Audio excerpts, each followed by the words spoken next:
Bienvenue à vous tous. La lumière de Pâques resplendit déjà à nos yeux et la joie de la résurrection du Christ remplit déjà nos cœurs. Et comme le rappelle la préface numéro 2 de la Passion, voici que s'approchent les jours où notre Seigneur et Sauveur, le Christ, souffrit sa passion et ressuscita dans la gloire. Voici les jours où nous célébrons déjà sa victoire sur le mal et le mystère de notre délivrance. Ce soir, avec l'Église entière, nous commençons la célébration du grand passage. Le passage de l'ange du Seigneur qui exerce le jugement de Dieu contre les dieux d'Égypte, comme nous le raconte la première lecture tirée du livre de l'Exode. Passage de l'ancienne alliance à la nouvelle, célébrée par le Christ pendant le repas pascal, d'après la lettre de Saint Paul, apôtre. Et passage enfin de Jésus de se rendre à son Père, comme nous le rappelle l'Évangile. Et passage enfin de la notion d'un Dieu tout-puissant à un Dieu humble serviteur qui, en la personne de Jésus, lave les pieds de ses disciples. Oui, ce soir nous célébrons l'institution de l'Eucharistie. La nuit qui fut livrée, écrit Saint Paul, le Seigneur prit du pain. Puis, ayant rendu grâce, il me rompit et me dit, « Ceci est mon corps qui est pour vous. » Repas de communion fraternelle. L'Eucharistie est définie comme étant source et sommet de la vie chrétienne. Une présence d'amour, de l'amour infini qui s'offre et qui se donne pour susciter l'amour en nous. Aussi rendez-vous d'amour, rendez-vous de paix, rendez-vous de vérité. Le repas eucharistique est aussi le sacrifice de la nouvelle alliance. Sacrifice qui, tout fait, rend caduc tous les autres sacrifices de l'ancienne. Les anciens rites sont réduits à zéro et nous ne cessons de le chanter à chaque fois que nous avons l'adoration. C'est le rite nouveau à remplacer l'ancien rite.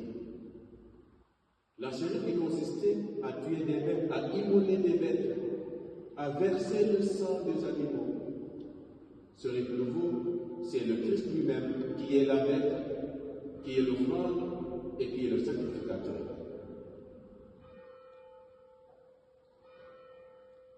C'est là que le Christ a versé son sang, devenant ainsi l'agneau, la victime et l'autel.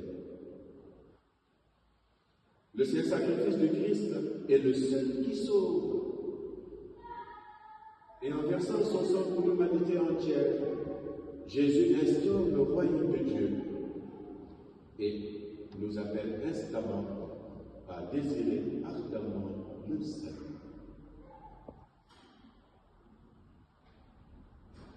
Mais dans l'évangile de Saint Jean que nous avons entendu, il nous est plutôt transmis ce soir un geste hautement significatif qui est celui de lavement des pieds. Laver les pieds. Certes, les convives de ce dernier repas ne s'y attendaient pas. Et nous de même, nous nous demandons alors pourquoi en tel rituel dans un banquet, au cœur d'un banquet, au cœur d'un repas d'adieu. Quel sens donner à ce rite jadis réservé aux esclaves? Pourquoi l'institution de l'Eucharistie est-elle accompagnée du geste du lavement des pieds? Pourquoi l'Eucharistie, l'institution de l'Eucharistie, le jour où le Christ institue l'Eucharistie, ce geste de lavement des pieds est là, comme le cœur de notre célébration.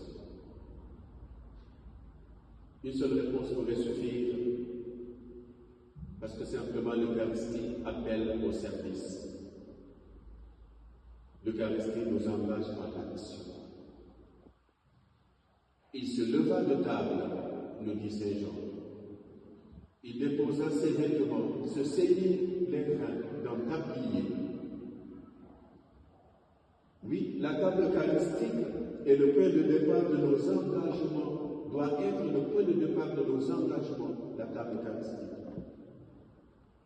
Pour nous tous, aussi bien pour nos prêtres que pour vous baptisés. Bon, nous sommes tous baptisés. Pas parce que les prêtres ne sont pas baptisés. Excusez-moi ça. Elle nous pousse à changer le rythme pour traduire le feu que nous avons reçu en geste dynamique et missionnaire. Au prêtre que nous sommes, ce geste nous invite à perpétuer le sacrifice eucharistique.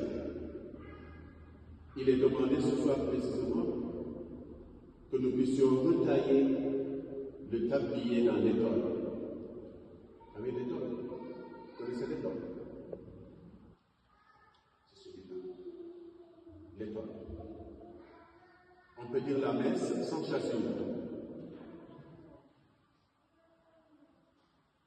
En semaine, ceux qui sont habitués à la messe de semaine, quand ils arrivent, ils ne nous voient pas sans chasuble.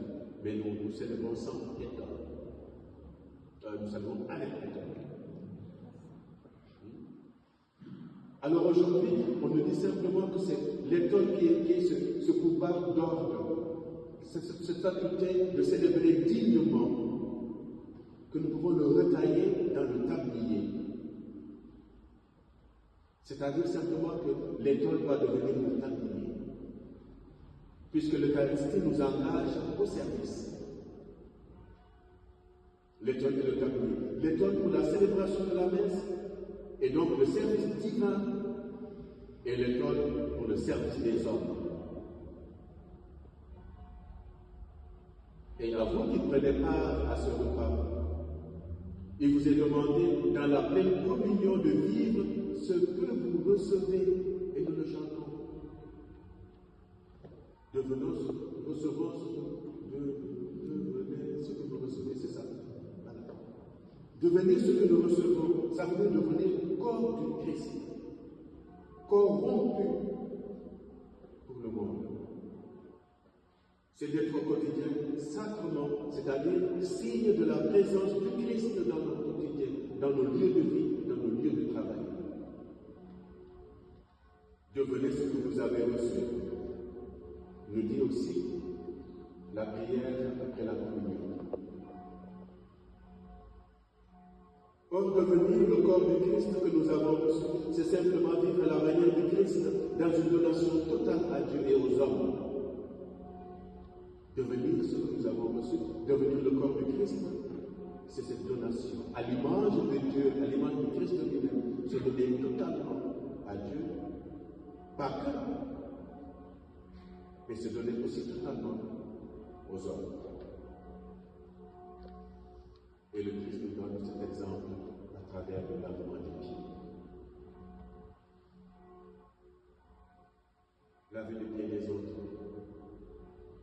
Ce matin, les élèves de l'établissement Saint-Léo sont venus faire ce lavement des pieds. Et j'ai bien aimé ce dialogue qu'il y a eu entre un élève et un adulte. Pourquoi le lavement des pieds? Pourquoi? Parce que c'est le service, laver les pieds des autres, c'est être au service des autres. C'est faire preuve d'amour. C'est dire, c'est mourir à nos appétits de domination, à nos appétits de violence, d'égoïsme, pour ressusciter à nos besoins de partage, de justice, de paix et de pardon. À l'instar de Jésus, alors le vêtement que nous devrions bien quitter, c'est celui de notre orgueil. Le vêtement que nous devrions bien quitter, celui de notre indifférence, pour revêtir celui de l'amour et du service.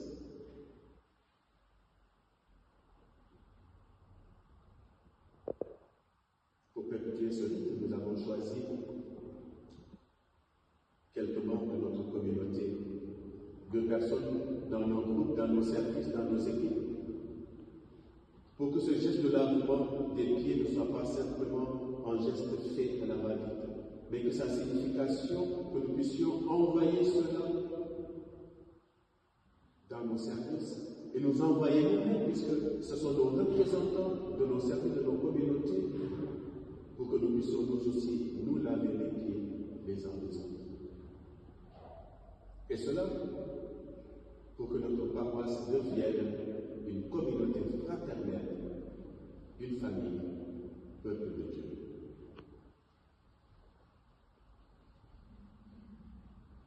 Jésus a aimé les siens qui étaient dans le monde, il les aima jusqu'au bout, nous dit l'Évangile. Dans son amour infini, sachant que son heure était déjà venue de passer de son monde à son Père, Jésus a voulu laisser à ses disciples le mystère de sa présence. C'est l'Eucharistie. On l'appelle la présence réelle. Le mystère de sa présence. Au moment de les quitter, nous ne voulons pas les laisser orphelins et sans testament. Nous nous rappelons un peu plus des fables de Jean de La Fontaine. C'est encore le même thème pour certains. On dit que le laboureur et ses enfants, le laboureur sentant sa mort prochaine, fit venir ses enfants, les appela tous. Oui, pour leur dire simplement de bêcher, de ne laisser aucun coin où la pioche ne passe et repasse.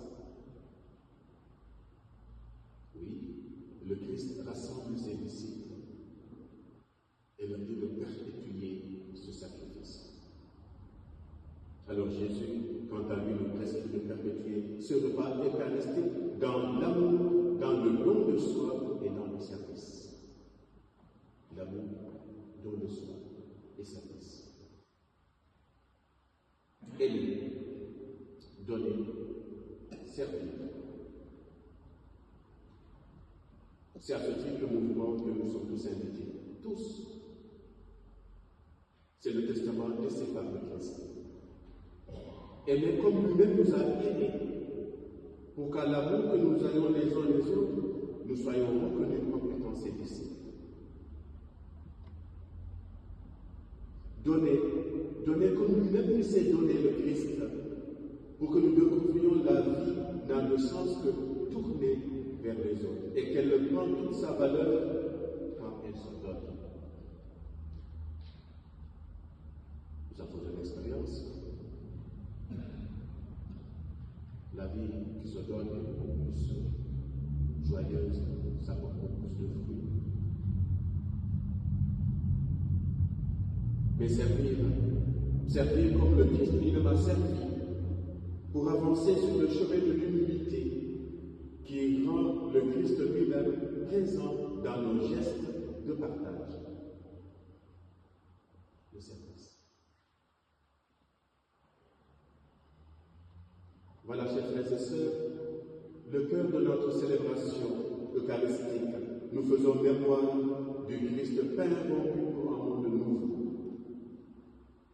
Alors nous voulons prier spécialement pour les prêtres.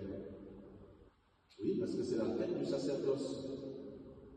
Et l'on dit que sans prêtre, il n'y a pas d'Eucharistie.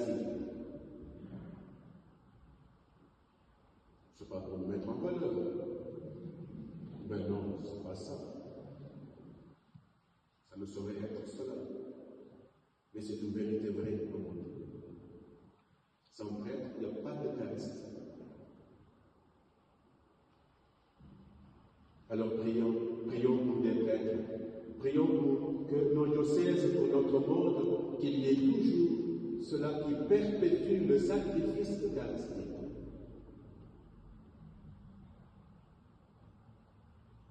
Ce soir aussi, nous voulons, dans ce triduum pascal, dans cette montée vers Pâques, prier pour les catéchumènes du monde, particulièrement pour ceux de notre Église paroissiale, qui vont recevoir pour la première fois les sacrements de l'initiation chrétienne, qui pour la première fois seront les invités au repas eucharistique, à la table eucharistique.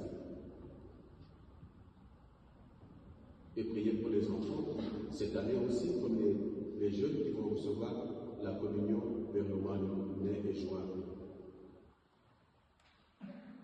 Oui, nous voulons rendre grâce à Dieu pour tous les biens obtenus à chaque fois que nous nous approchons de l'Eucharistie. Rendons gloire à Dieu par Jésus, l'agneau immolé dans l'Esprit qui sanctifie, maintenant et pour les siècles des siècles. Amen.